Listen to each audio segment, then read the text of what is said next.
Well, thank you very much to Fathers Network Scotland for giving us this opportunity. Okay, so the training that we are about to launch in a pilot version in Scotland is called New Ways for Families. And it's a training program for separated parents who are trying to reach agreement but finding it difficult.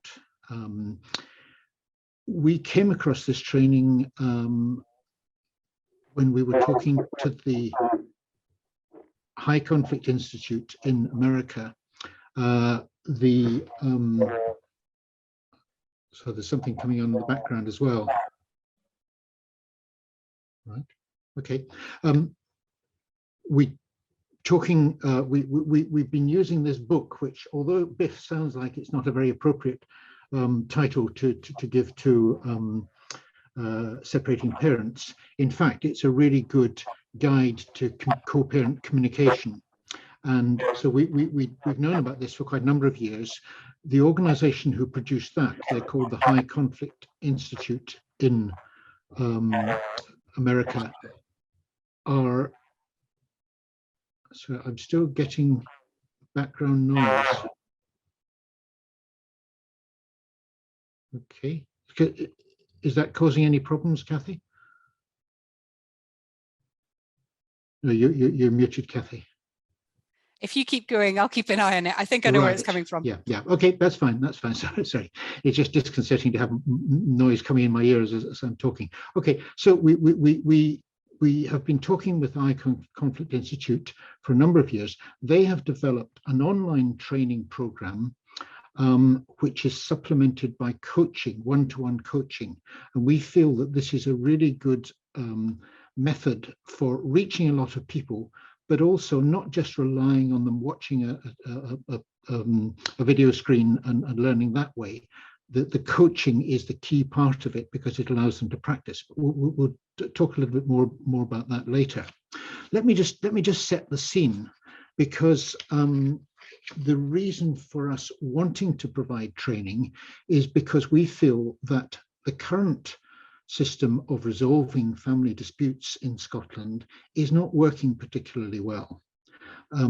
We reckon that there are a lot of people who would benefit from being helped to resolve their disputes and not have to go to all the length of going to court. There were 7,800 divorces in the last year, that I think it's 2019, the last year we have stats in Scotland. But obviously divorces are only part of the picture, because an awful lot of people who separate are not married in the first place. So our estimate is that there are between 25 and 30,000 separations per year in Scotland, and that's likely to involve anything between 50 to 60,000 children. So that's a lot of breakups. Obviously, not all separations lead to high conflict situations and massive disputes, but a number of them do. We know that around about, and overall, the scale of impact on children in Scotland is massive.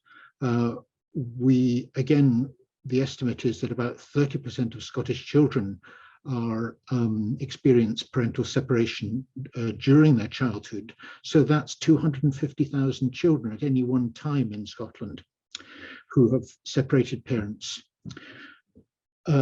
Mediation, family mediation or lawyer mediation is one answer to this, and we reckon that about 5,000 parents in total go to mediation in Scotland every year. Around about 17,000 people get legal aid in order to try and resolve their disputes through the lawyer every year. That doesn't mean that all these 17,000 people go to court, but around about 6,000 get legal aid for court cases, and of that 6,000, that results in about 3,000 actual court actions per year. The court actions don't always end up in a full-blown dispute with evidential hearings, but even then, there are 10,000 child welfare hearings a year and 250 proofs. So an awful lot of stuff which ends up in court, which can be a really damaging process for everybody involved, both of the parents and the children, because the court process in Scotland, although it starts in a fairly positive way, trying to investigate what the problems are, if the dispute cannot be resolved immediately, then it ends up in an adversarial process where people are effectively competing against each other to get the children, to be blunt about it. So when we're doing our work, when the people who contact us, we always say to people, don't go to court unless you have to. There are plenty, court will be expensive, it'll be damaging to you, it could be damaging to your children. And it also is a slow process, particularly since COVID and since all the delays that have come about, both in court hearings, but also in things like supervised contact in contact centres, where there's quite a backlog across Scotland at the moment. We're not saying that the lawyers and the processes are not are bad.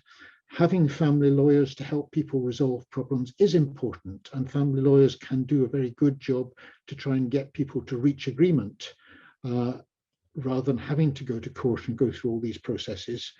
But we feel that assisting people as soon as possible when they separate is going to help a lot. If you can provide a training course that each parent can do, they don't have to do it together. Obviously, if they've separated, they're not going to be particularly happy with each other. But if you can provide a training course that people can use and that will help them overcome some of the barriers and difficulties in communication and reaching agreement that happen simply because the relationship is broken down, then we feel this will provide a really important addition to the system in Scotland. There is a set of training available at the moment through some of the Relationship Scotland organisations called Parenting Apart, which is I think a 3-hour session with not both parents, both ex-partners attending, but it can be done as a group with a range of mothers and fathers, and that in itself is very good. We would no way underplay that, because it has been a really useful training process. But what we're talking about is a far more comprehensive, skill-based program that it'll take people longer to do, but it hopefully will allow them to develop a whole new set of skills. But what could we now, Kathy, if you could queue up the video that comes from the link on YouTube, we'll actually play you a bit of film that has been done for us by Bill Eddy, who is the person who's developed this training. Greetings to our friends in Scotland.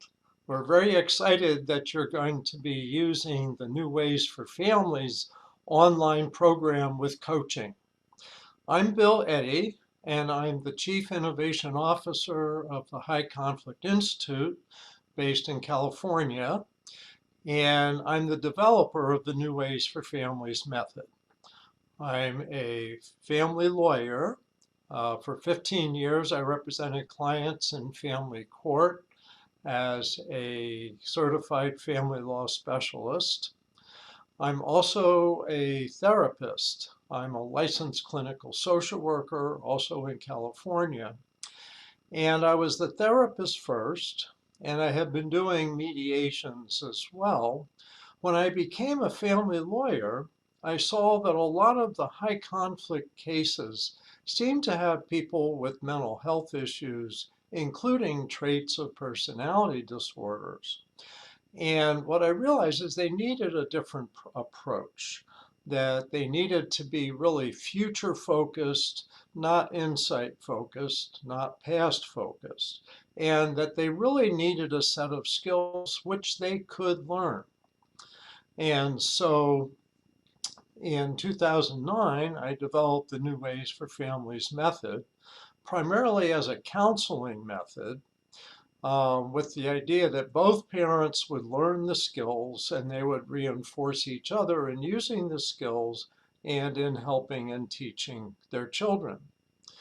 After several years, we did an online program in 2015, developed that, and thousands of parents have been ordered to do that in California and other states and countries.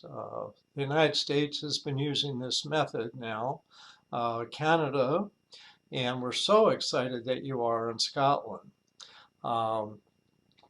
So then we decided to add coaching with the online program so that people would have the experience of practicing the skills, of asking questions, of role play exercises with upcoming difficulties where they can apply these skills. So it's evolved over these last dozen years. We're very excited that thousands of people have been taught these skills, and the feedback we've gotten has been very positive. Parents like having these skills. They can use these skills in other settings, and so it's a real plus overall. And that parents have reported it improves their relationship with their co-parent and also strengthens their relationship with their children. So we're very excited that this approach is the way to go. It's skills, skills, skills. So let me talk a little bit about the skills. So the skills that we teach in this method are basically 4 big skills. Flexible thinking, so that people don't get stuck in all or nothing thinking in rigid positions. Managed emotions, because as you know, many people going through divorce, separation, high conflict family issues often have very upset emotions. It's a high incidence of anxiety, anger, hostility, all of these. And so managed emotions really are very important in teaching this skill to parents. So we teach this as a general way and also in a specific way, which I'll get to momentarily. Third big skill is moderate behavior. And many parents, when they're upset, go into extreme behavior. And we're trying to help them stay calm, engage in moderate behavior that's not unmanaged emotions and not all or nothing thinking. The last of the 4 big skills is checking yourself. So we teach them to go, wait a minute, am I using my skills? Rather than busy looking and pointing fingers at somebody else, which is what they often are used to doing. So these are the 4 big skills. And over the course of the online program, we teach these skills and then we repeat these in addressing various types of issues and common co-parenting problems. Within these 4 big skills, we teach some very specific skills that can really help the parents and the family. So with flexible thinking, we teach a method of making proposals. And this is really helpful not only to the parents, but also helpful to their professionals. So lawyers can reinforce this skill in making decisions. So when it's time to negotiate something, lawyers can say, you know, well, what do you think the proposal should be? Let's practice you making the proposal. And so we have a proposal method. One person makes a proposal, the other person then asks questions about it. So they don't react to it, which is so common, but they ask questions about it. Keeps them in their thinking brain rather than reacting brain. And then says yes, no, or I'll think about it. It's a structured approach. All of this is quite structured. And the idea is that high conflict people who are used to having these kinds of difficulties, need more external structure because they don't have as much inside. And in some cases, it may be one person has high conflict tendencies and the other parent may be quite reasonable. Or it may be the reverse, or it may be both parents. And that's one of the benefits of this method is we want both parents to learn the same skills without judgment. So it's a no shame, no blame approach. Here's the skills, practice them going forward. So that's making proposals. That's the smaller skill within the big skill of flexible thinking. Then in terms of moderate behavior, we teach them moderate emails. That's our BIF response method. Brief, informative, friendly, and firm. And this is probably our most popular method. And parents find this really helps them in communicating about difficult issues. So let's say they get a hostile email from their co-parent, then they learn to write back. Just keep it brief, be informative. This isn't reactions, emotions, judgments, opinions. This is information. And by writing back briefly with pure information, nothing more, this could be a paragraph altogether. Friendly, so there might be a friendly greeting. Thanks for letting me know your concern. And it's firm, and then it ends the hostile conversation. Doesn't mean harsh, it just means it's a firm ending to that particular discussion. And over again, BIF response emails make people proud because they're responding respectfully rather than rudely like they receive. And it also keeps the conversation calmer. The other person doesn't escalate and just keep adding. So these are specific skills. So BIF response emails and texts are under moderate behavior. And then managed emotions, we teach them to give themselves encouraging statements.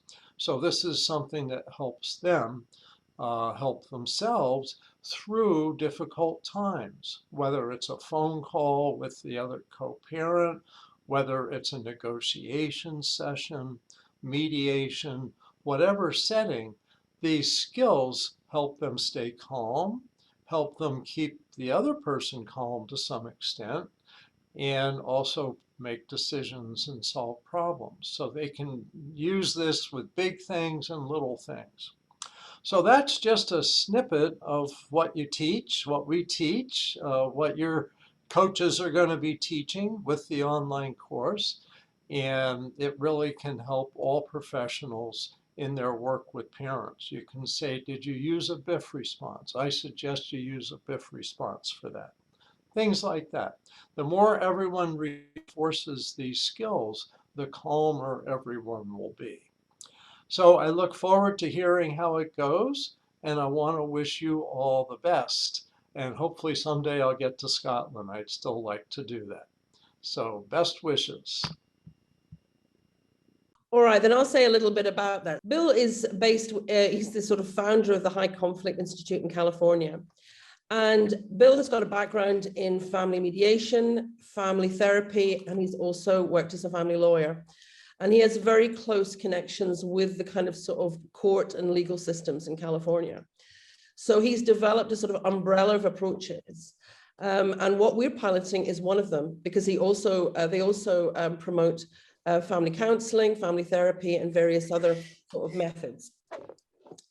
So what we are promoting is, and some of that is in response actually to the pandemic, is a hybrid course, which is online training. So there are 12 sessions in that training. And then that is actually underpinned with 3 coaching sessions. So the coaching sessions are conducted by professionals who usually have a background in either mediation, they've got counseling background, or they've got a background in family law. But the key point is that they don't use those particular skills, or they maybe do it in the background. The role of the coach is basically to help the learner to really embed what they're learning. So the course actually really concentrates on 4 key skills. And the first one is managing emotions. And so we all know that separating from children and separating it from an ex-partner and children is a very, very painful and difficult process for many people, for most people, I think. So that there are all sorts of very strong sort of emotional ties and feelings that go alongside that. So things like stress, high levels of stress, frustration, and anger. And then really this really strong feeling of loss, which you could almost call a living bereavement. And it's especially for non-residential parents that aren't seeing their kids, very often fathers. So the course is very much about the coach takes the learner through a journey. So the first thing is really identifying those really difficult emotions. And also the fact that the difficult impacts that can have on how you actually now then navigate and communicate around a really complicated and difficult scenario. So particularly if you're trying to have contact with your children and that is proving really difficult. So that's the first thing. And what we're doing alongside identifying the emotions is that we are then looking at developing sort of techniques and skills that help to mitigate the impact of those difficult emotions. So some of that is around, I mean, some of it is really common practice, but we put it all under sort of one kind of umbrella. So the first one is about generating sort of like really positive statements. So I call it sort of like developing your own inner sort of cheerleaders. And that's very much about, you know, people can get very sort of, they can lose confidence, they can become very disheartened. So a lot of that with the coach is saying, you know, I am a good father. I love my children. I want the very, you know, I can do this even when it's very difficult. And then also we look at practical ways of actually how to deal with the stress that's generated by difficult emotions. So some of that, and I know some of our staff are really much very promote this, is actually taking some exercise, getting out in nature, going for a run, or talking to other people about that. So generating sort of positive social networks where you can actually talk about some of these issues. And that's very often not with your close family, because sometimes they have very clear opinions about what's going on. Sometimes it's very much about finding a sort of neutral third party to really talk about the difficulties of what's kind of happening. So that's the first skill. And the second sort of skill, which is really important, which we cover, is around sort of flexible thinking. So again, what happens is that people get very positioned when they're going through things that are difficult and stressful. And they get into all or nothing thinking. So it's a bit like, you know, I want to have the kids all the time, or, you know, you're not going to have the kids anytime. So it's very much about trying to sort of create sort of win-win scenarios. And actually, sometimes that can be quite small wins. And then it's actually looking at ways of actually building on those positive steps that people can take forward. And then the third skill is about moderating behavior. And it's really about developing really successful communication approaches. So it's about developing strategies. It's about thinking a bit bigger, because if you become overwhelmed with the emotions, sometimes your world just reduces to a pinhead. So it's really about encouraging the learners to step back, see things much more in a broader sort of sense, and then developing some of these sort of skills. So one of the things that we work with, and I think that Ian mentioned earlier on, is something called BIF. And that is, and it works particularly well with email or letters or any kind of written communication.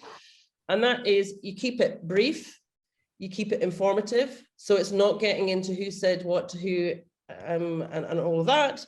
You keep it firm. So it's very much about being clear and to the point. And you also you keep it friendly. So very much about not getting back into discussions about who said what to who. My background is, and I'm one of the coaches, and my background is I've worked in family mediation Scotland a long time ago. So you can tell by even what I'm calling it. It's not Relationship Scotland. It was a long time ago that I did that. And then I've worked as a counsellor for 20 years and a supervisor in counselling as well. So I've got a background in that. But one thing I will say was, particularly to underpin this, was when I used to call it couples burning, you know, parents burning wood. And it was about getting them beyond sort of burning the emotions and the anger that they still pretty much feel towards each other. And a big part of that is actually going back and concentrating their attention on their children, because that is really, really important. So you have to, so it's very much about keeping children very much at the heart of all of this. And the last skill is about checking yourself. It's just about actually stopping, taking a breath, and making sure that you are using these skills when you're interacting with your ex-partner, with associated professionals that might be involved in your case, with your children. So in some ways, the skills are about changing the learner. And then quite often, as we know, if we change ourselves, quite often our environment changes to meet that. So that is very much at the core of doing that. The two other bits that I think are really, really important within the training is there's quite a big bit about child development and the impacts of stressful and hostile environments on children. And it actually affects how children's brains actually develop. So you have, I'll just very briefly, you have left brain and right brain. And there's a bit in the middle, which is a bridge, which regulates the emotion between these two parts of the brain. And if a child is living in a high conflict environment, that bridge bit does not actually develop as well as it should do. And it means that the rational brain is overwhelmed quite often by the emotional side of things. And that can have all sorts of impacts on children as they grow up into teenagehood and into young adulthood. They struggle quite often to make healthy relationships themselves. They don't maybe perform quite as well in education, and that has a knock-on effect for opportunities in adult life with work, all sorts of things that they might take on. So it's really important then to actually say, you know, you may be doing this, but it actually has consequences. You say you love your children, it has consequences on your children for them to be in that environment. And then I think the last bit that I would just like to say that the course covers, which I think is really important, is basically then from all of that, how do you avoid being a high conflict case? So there's lots of reasons for cases being high conflict and acrimonious. You know, lots of circumstances. Sometimes it's down to personalities. Sometimes it's obviously about the issues that happen when people were together. It can happen for all sorts of reasons. But being a high conflict case is tricky because, as Ian was saying earlier on, it's much more expensive. So you have court and legal fees that you have to do. And quite often it's like the TARDIS. You have the first sort of like appointment with your lawyer. It doesn't seem like it's going to cost too much. And 3, 4, 5 years in, you're racking up a bill of, you know, tens of thousands of pounds.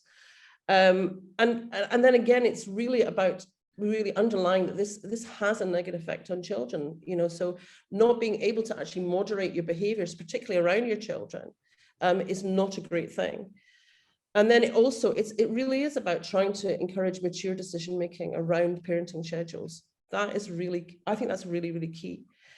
And then, you know, really developing a sort of a culture of good and respectful communication.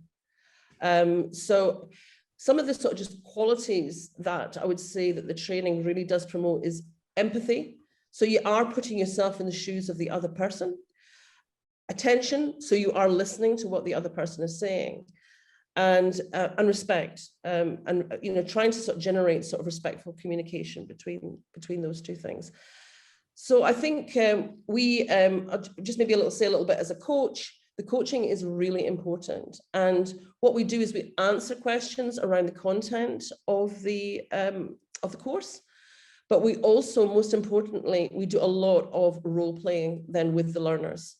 So that's really important in embedding the learning. And some of the learners are high conflict people themselves.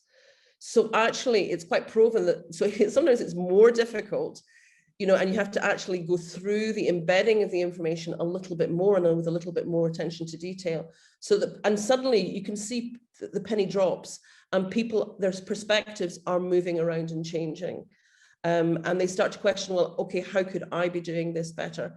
And, you know, hopefully this is not always, you know, you're never going to have a 100% success rate. It does start to make changes and differences. And, you know, that way of communicating spreads to your ex-partner, the people, the professionals around you, and as I say, and your children. So it's something that, that can be used for all aspects of people's lives. So I think that's probably it. Ian, I don't know if you want to add anything. Great. No, thank you very much. And my apologies. I was taking notes while you were talking, and I hadn't muted my microphone, so I was causing some of the background noise. But Apologies. Okay, so yeah, Claire has given us a run through of the sort of concepts and the types of things that are involved. So we're talking about training where people work through 12 modules. Each module could take them, an hour or two. We're talking about training that when it's quite a substantial amount of material.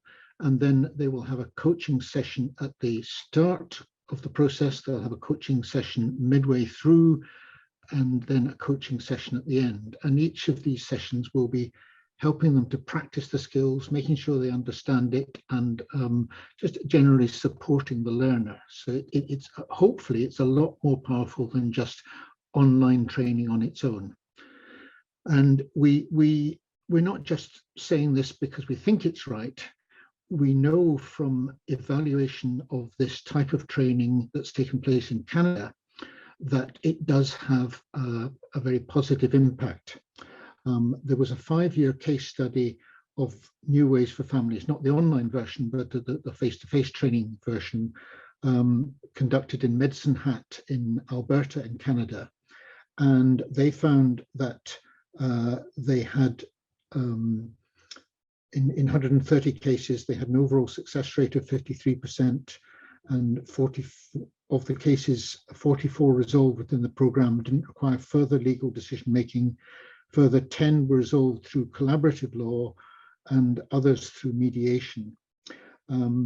They found that the parents taking part in the training, this was, I think in this trial, it was all court ordered. So the court was sending the parents to do the training before the court actually considered the issues that they were raising. And so parents, quite a lot of them managed to avoid needing to go any further with the court and reach some sort of agreement without that. And they also found for the children that there were quite significant benefits for the children in things like acting out behaviours, just symptoms of stress, school performance, and more interest in seeing both parents, because obviously when the child is caught in the middle of a dispute, they've got great conflict of loyalties, and the more that you can help them to interact properly with both parents, the better. In Canada, they did a social return on investment analysis, which tries to add up the costs of delivering the training, but comparing that with the savings that you can make, whether it's through the court process or through any other interventions with the families.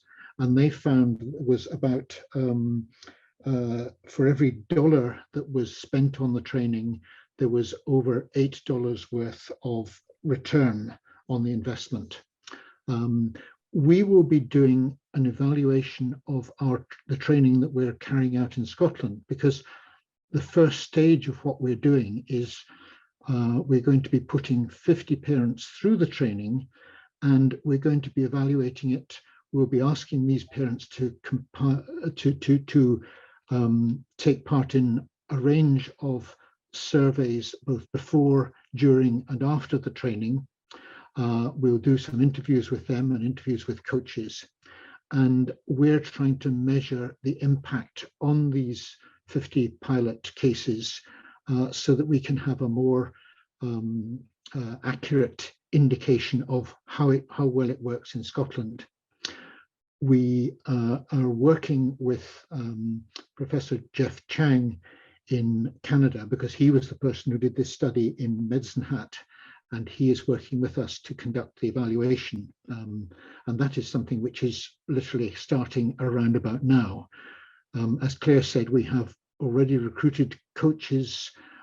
Each coach has done at least one set of training for a parent already, and we're starting to build up the parents taking part in the pilot. Now, one of the other things which I don't think we've mentioned much about so far is that this is something that people are going to have to pay for. Doing training program like this, paying coaches, having coaches doing one-to-one support, it's not cheap. But during the pilot, we are offering the training for £50 per person, and we're also offering anyone who comes forward who will accept onto the pilot who is either on benefit or on very low income, we will provide it for free. So we're obviously not wanting to exclude people because they can't afford to do it. When we move into the full delivery phase and when people are booking up to do the training on their own behalf, the cost is going to be more in the region of £300 for the whole training and coaching program. For that, you will get certification at the end of it, and we would hope that in some cases, people who are getting legal aid will be able to use the legal aid to pay for it. Now, again, this requires us to demonstrate to the Legal Aid Board that it's going to be workable, and that's why we're doing the pilot. But we would, in the other countries who are using the training at the moment, in Canada, in America, and in Australia, often the court is sending people on the training before they start. When they first turn up in the court, the judge says to them, go off and do this training and see if you can sort things out that way. And if you can't, come back to my court and I'll ask you how you get on with the training and use it as at least a background to the decision making. So we are hoping that if we can establish it in Scotland, it will become a measure that's used by the courts, but we would also hope that people will come across it before they ever go to the court process. We feel that it's not excluding either the family mediators or the family lawyers, because there's still going to be a very important role for them. We're not trying to mediate through the training. We're just simply trying to get people better prepared. And likewise, we're not making legal agreements through the training. Even although some of our coaches are lawyers, they're not going to be lawyering when they're coaching. We would hope that when people do go back to their own lawyer, they will be in a far better position. And certainly that's experience that we've gained from the other countries who are using the training. One of the reasons for us doing this presentation and another presentation we're doing next week is to actually try and find referrals from the people who are in the audience here. If you have clients who you think might be suitable for our pilot, please get in touch with myself or Claire and we will take things forward with you. Likewise, the people who are attending this session, if anyone is interested in becoming a coach, we are more than happy to talk to you about that, because at the moment we're trying to recruit more Scottish coaches so that we can cover the 50 people we're putting to the pilot and also for the delivery. We will organise all the booking of coaches. The coaches will be put through training that's conducted by Bill Eddy from the High Conflict Institute before they start coaching, and we will pay for that. And then when people do start coaching, they will get paid an hourly rate for that work they're doing. So it might be another opportunity for some people here if you want to take on some work. But we do need, for coaches, they will need to have some professional background, whether it's in law or mediation or social work or something like that. And they do have to take part in this training that's conducted by Bill Eddy of the High Conflict Institute. The good thing nowadays is that we can do all these things in an international framework without people having to jet here, there, and everywhere. Claire and I had a meeting with our High Conflict Institute contact in Australia at 9 a.m. this morning using Zoom. And likewise, all the training that's being done for coaches is done online on Zoom. And they've trained up coaches in all the 3 countries I mentioned. We gather that they're talking now to some other countries to develop training. So it is one of the great advantages of this new sort of internet world, even if it's not always possible for us to show the films and do the things we want at the time we're trying to do them. So let me, Claire, anything more that we should be mentioning? Just to say, one of the things is that we've done with the project is that we've used our service users, people in the position of separating have been inputting to how we've developed this approach right away from the beginning. We've, there's been very much a sort of like collaborative sort of project planning approach to it. And we've also done a test run, and with each of the coaches, they've done a test run with a sort of learner. So to iron out some of the glitches that just kind of happen with that.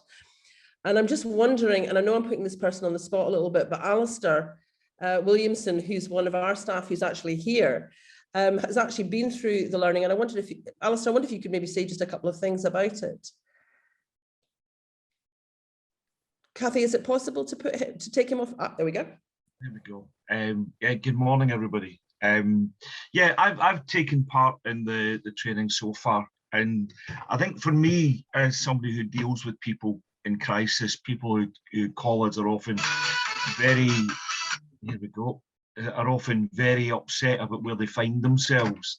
And what I'm finding from this is wrapping science around the day job. It's giving structure. It's giving me a path to follow when I'm talking to people for the first time. We've always had triage sheets. We've always had introduction sheets, but I'm now able to focus on, you know, some of the emotional side of things and getting people calmer, of helping them understand where they are, how they've got there, and how they're going to move through and out the other side. So so far, very early days, I've been able to incorporate this in the day-to-day stuff that I do. It's I find it really useful, and it's something that I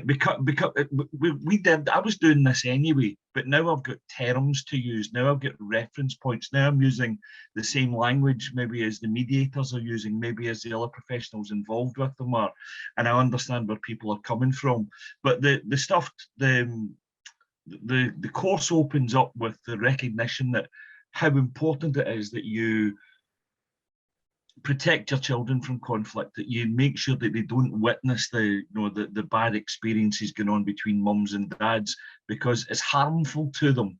And surely as parents, the last thing we want to do is expose our children to that harm. So if we can move away from that, and then we look at, okay, so there is stuff going on, we need to deal with it.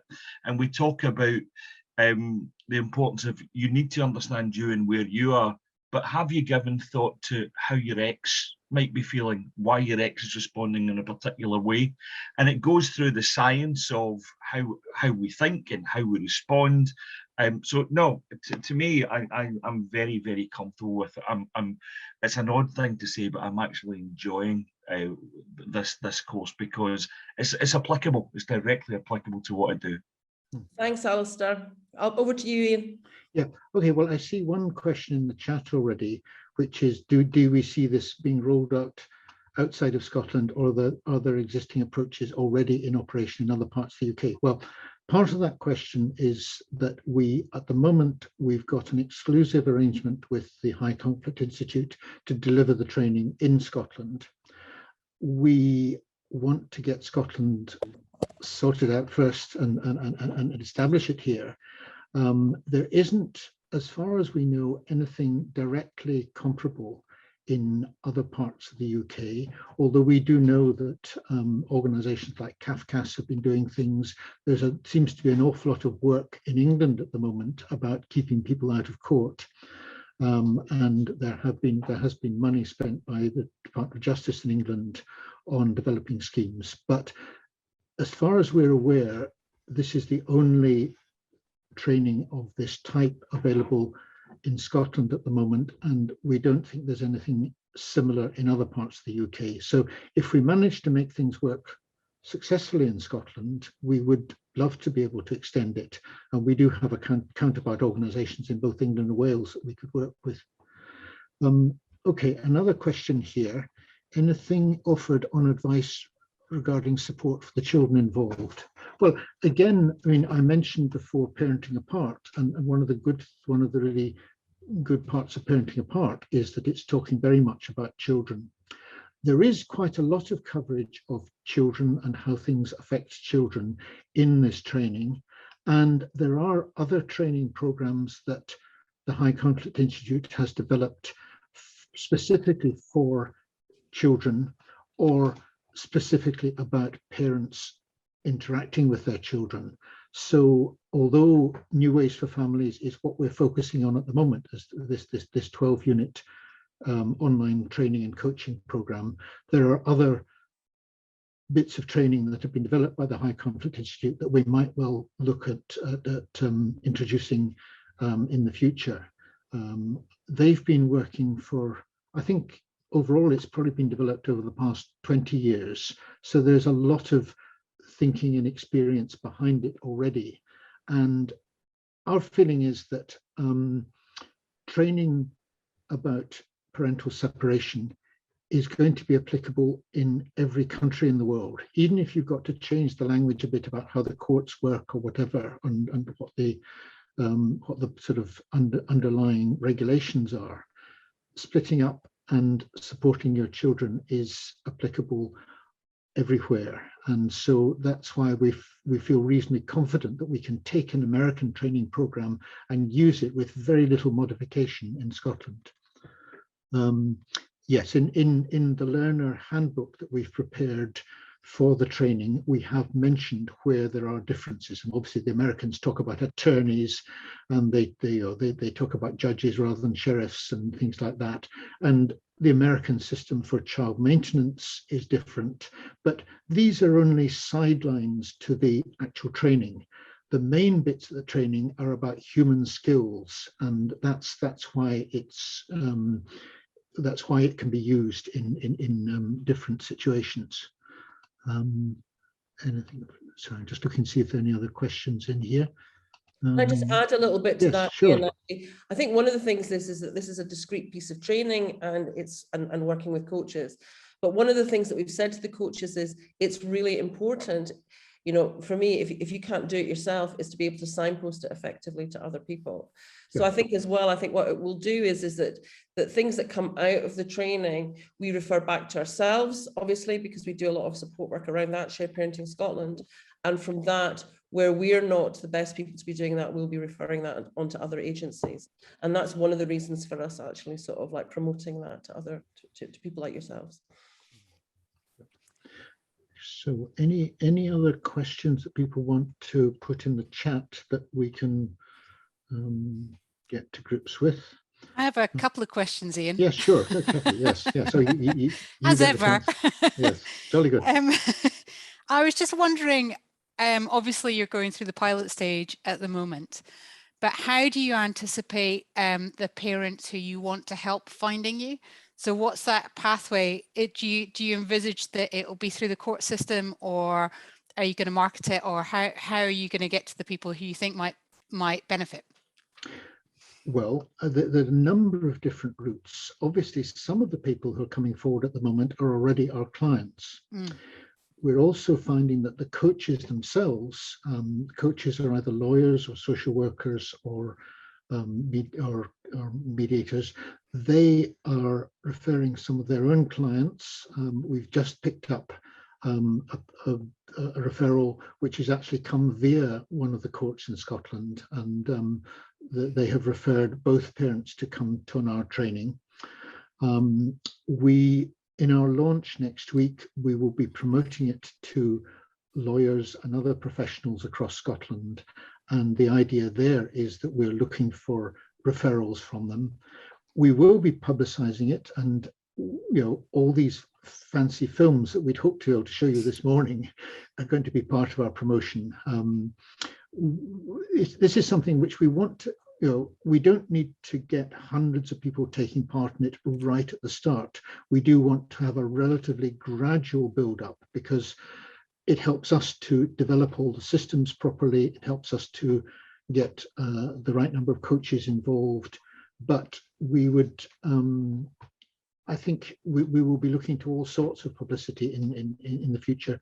The other thing that will come through, the Scottish Government will be working on a pilot on alternative dispute resolution information. This was part of the Children's Scotland Act, which was passed in 2020. They were part of the Act says that they have to conduct a pilot, And this would mean that anyone approaching the court in Scotland in the areas they choose for the pilot will be told that they should attend a dispute resolution information session before they go to the court. This isn't compulsory mediation, it's simply compulsory information provision, and there will be exceptions for domestic violence cases. It also will be a one-to-one thing. It won't be both parents being forced to sit down together in a room to hear about stuff. It'll be each parent getting the information individually. The pilot, I would guess, may not get going until sometime next year, but once that is happening, that's another good way of reaching people who have separated, who are looking for help, and alongside them getting this, when they're getting this information, obviously we would hope they will get told about this training and they'll get told about other services, because we find often that people will come to us and say, I wish I heard about you 2 years ago, because I've already been through all this painful process of court. And the sooner we can reach people after they've separated and let them know what support is available, the better. But and certainly, if we'll be grateful for anyone who's attending this meeting who can publicize it. Yeah, we'll do our best, Ian, for sure. Yeah. There's another couple of questions in the chat box as well. Yes. That I don't know whether Ian, is it Keen? I don't know whether you want to just Owen. Yes. Whether you want to expand a little bit, or yes. Okay. During the pilot, how do you ensure full engagement? This is often an issue with other methods, particularly if online. Okay, well, there's a rather creepy thing which they do, and I think they developed this by the High Conflict Institute. If you sign up for the online training, you also provide them with a photograph, and they can actually check that it's you sitting there watching the training when you're doing it. But that's a technicality which I'm not sure is really terribly useful. This is where the coaching really comes into play, because you're going to be engaging with your coach right at the start. You'll be back in touch with the coach midway through the course and then at the end. And that's the way of trying to make sure that you're understanding it. There are various exercises and role plays that you get tasked to do during the training, and the coach will work with you on these things. So the coaching session will be training in a sense. It's practicing stuff, and that's why I'm saying that we feel that a coaching plus online training is a really good way of reaching a lot of people. Obviously, getting people sitting down in groups or in training sessions is good, but each running training sessions, getting to all the different parts of Scotland, that is a major logistical challenge. Whereas you'll be able to take part in this from anywhere as long as you've got a broadband signal. I know that's a problem for some parts of Scotland. Can I add a little bit to this as well? Actually, I mean, the course is it is about 15 hours long. And because it's online, it's completely flexible. So you can do it as and when. But I think the coaches would encourage it to be done within a certain amount of time, because then you get the kind of traction with the material. So I think if people spread it out too long, so that's very much, the coaches are very aware of the journey of the learner, and will probably go back and maybe encourage them and communicate with them between the sessions as well. That's what we've been doing in the test run, and that's worked really effectively. Yeah, yeah. Is it the same coach for both parents then? Is that the idea? No, it's not. No. So interestingly, we've actually got a couple who we're working with as part of the pilot, and it is absolutely a Chinese wall between both at the moment. And they very much wanted that. So in fact, actually we do an introductory session, and actually Ian and I did separate introductory sessions. So it was very clear that it was actually separate. In the High Cognitive Institute, sometimes the coaches do both. But because of the learning and the way that you actually take on the information, it's not about, there is no interaction between the two parents. You're actually learning a set of skills. So it's not about actually developing understanding between the two parents at all. So we're pretty clear about that in the pilot. But one of the things is that we will be looking at the scope. So we've got 50 parents. We're making sure that we do have some couples so that we can actually track their journeys and see how that is and what we can learn from that. And then we've got individuals, sort of like dads, and we've got individual mothers as well who are going to go through it. So we'll get a much more comprehensive picture about actually how it works for us in Scotland at the end of the pilot. A question that posed by Dan about, we mentioned using our existing service users and what's the breakdown between mums and dads. Well, Shared Parenting Scotland has always had mothers coming to us. Even when we were called Families Need Fathers Scotland, we were contacted by some mothers. Now that our name is a more neutral one, we do get far more mothers coming to us. It's still, we get more fathers than mothers. And the point in your question about from your experience, dads tend to feel the cards are already stacked against them and their voices and needs go unheard. Yes, we certainly get amongst our client group a lot of people who are frustrated. But what we want to do with the pilot is to get a relatively equal numbers of men and women taking the training, because that gives us a better picture. And in the studies elsewhere, the Canadian study, they had pretty well equal numbers of mothers and fathers. We also want to get a sample both geographically and also in terms of socioeconomic sort of status, so that we are trying things out with a broad range of people. And that's where the surveys that we're conducting at the start, we're asking people quite a lot of questions about their background. We're also going to be using two standardized surveys that have been around for a long time in the sort of family research environment. They're well validated, and we'll be using these two surveys before, during, and after the training, again to get measures of things like parental communication, the conflict levels, the interaction with children, because we do want to be able to measure the impact on the parents and use measures that are validated from previous research. And Donna Gibb from Stirling Council was asking, will this mediation work with victims of domestic abuse? Well, obviously this isn't mediation, we've been very clear, but we are, this training, we cover domestic abuse as in some of the modules. We would be, and we were asked this question by one of the organizations who are funding us. The High Conflict Institute themselves have done a lot of work on domestic abuse, and they are very aware of that issue. The training would be made available to everybody, but let's say if the court is sending people, I would imagine that just as the court at the moment is becoming increasingly aware of domestic abuse and is not, there will be exceptions with things like the alternative dispute resolution pilot for people who've experienced domestic abuse. There's no way that people are going to be forced to do the training if that is an issue.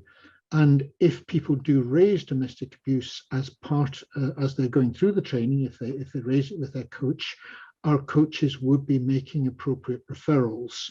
Again, the coach is not going to take it on board themselves, because the coaching is about learning the training. It's not about doing a wider set of services to people. But we would be we will be making sure that the coaches all know the appropriate referrals to make in terms of domestic abuse and all the other situations that people come across, whether it's to do with mental health or physical health or concerns about your children. All these things we will be able to do referrals, and that's what we do anyway. Just to add, Ian, we actually with all of our coaches, we actually have a signed agreement with them. So it's really clear that safeguarding protocols and complaints processes are they're really highlighted within that. So that if there is anything that is uncomfortable or doesn't look right, then obviously it's referred in the appropriate way. But what I would say is, as I say, the coaches that's why we do actually prefer to work with people that are highly experienced. So most of them, as I say, they've got family therapy or they've got sort of social work backgrounds, so that they know how to gauge the situation that they come up against. Yeah. If that happens.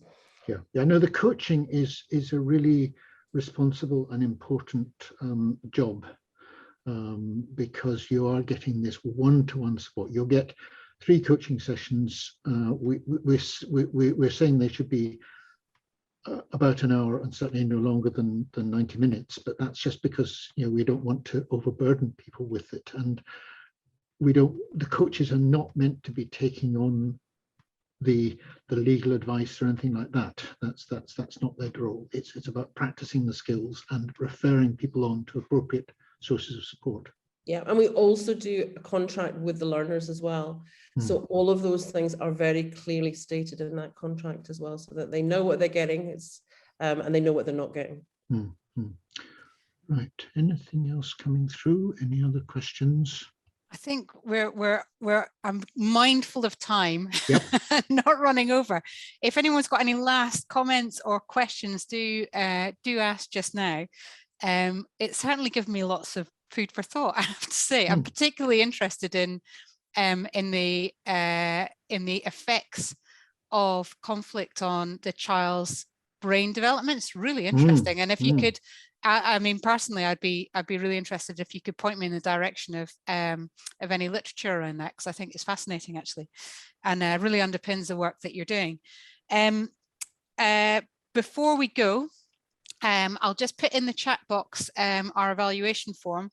If you could spend just a couple of minutes, it's really very, very short, just providing us with a little bit of information and feedback from today, that'd be really helpful, and we can pass it on to Ian and Claire. And also, I just want to let you know about our next DADx, which is coming up in 2 weeks' time. So we've got Hope Christie coming along. She is a psychologist at the University of Edinburgh, and she's going to be talking about dad's trauma and the impact on parenting and families. So what I'll do is I'll drop you all an email with the link to the next DADx, and also the film that we couldn't get playing, unfortunately. And probably Claire or Ian, who's the best person to refer people on to, so if they want further information. Probably me, actually, because I'm the sort of coordinator. That's fine. I've just put both of our emails into the chat, and just that point you made, Kathy, about the impact on children. If people look at our website, which is the www.sharedparenting.scot, we've been putting up interviews we did recently with Professor Fabricius from Arizona, who has done a lot of work in this area, and that also has links to some of his research. But our website has got a lot of background information on these things. So what I'll do is Claire and Ian will stay on after the DADx, and we'll work out if there are particular things that we want to point you to, and then I'll do a round robin email to everybody, and just so you've got all that information to hand. And is there any final questions or comments or anything before we finish up for the day? I just want to say a huge thank you. Thanks, Ian and Claire. It's absolutely fascinating, and it seems like it's extremely needed, actually, at the moment. And I'm sure that there'll be a lot of take up, actually, once it gets going. Well, thank already you. Has been. Thank you very much. Thank you. I mean, it's an exciting stage for us. We feel that we've got something that could be really useful to the people we work with, but we've still got a lot of work to do to make it operate properly. But we're very nearly there. Well, thanks again, and thanks everyone for coming along today, and I hope you are able to make it along to the next DADx in 2 weeks' time, and then we have a following one for family workers, so people who work with families on the ground, just as an opportunity to talk as a group, so it's far more sort of relaxed atmosphere. So, but I'll let you know what's coming up in the email that I send around. But thanks again, everyone, for coming along, and we really appreciate you taking the time out of your busy day. So thank you. Lovely to see you.